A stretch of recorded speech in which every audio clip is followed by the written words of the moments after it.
Sa kadaghang pagtulog nga akong napalit ba, murag kani gyud ang pinakasyala kaayo gyud. Share lang nako ni ako ang napalit sa online mga mi nga pantulog. Kay di gyud manalaw og mga lakaw-lakaw nga dinalian. Na, sila na lang gyud ang maulaw sa imo ha. Sa maani nga time, nang hagad pinalabad si Manang kay gigutom daw kaayo siya. Samot ang iyahang palanggi nga si Beauty. So mauto, kay gigutuman sa bang first son, unya libre man sab ni Manang. Aw for the go kaayo ta, oy, isod sab. So mauto, niabot naming Jollibee. Ninaog na ang first son, tan-awa ra gyud oh. Unsa ka syala, di ba? Una-una, ta, medyo luag-luag ng gyud siya gyud, kay medyo namayat na bayat no.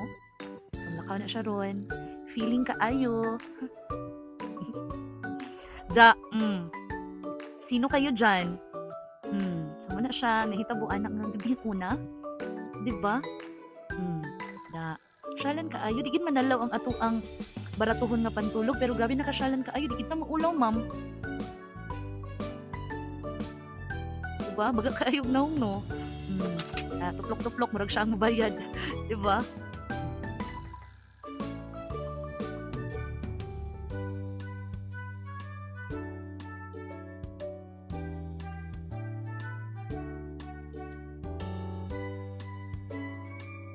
'Di ba? Murag yug dato.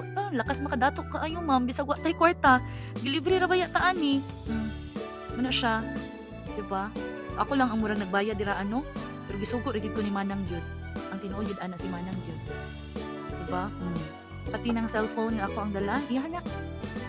Nagpa-video-video ra gyud ko kay ako lang yung gusto na ko i-share ang ako ang napalit gyud, no? Para dili lang ako ang syala kaayo tan-awon, bahalag pobre. Basta kay ilasan. Mo na siya. Silk dai na mga miha. As in super comfy kaayo. Super gwapa pag yun. Man ay pinaka-importante sa tanan. Dili na parehas ang mga cotton nga lain ka itan-awon, o di ba? Di ba? Hapit pa mi magkabangga ni sir. Sabi niya, artista. Charot! Sama na siya si Manang. Di ba? Dong na mi ana sa taas. Siya. Di ba? Paulit na dayon mi guys. Maro to siya. Bye.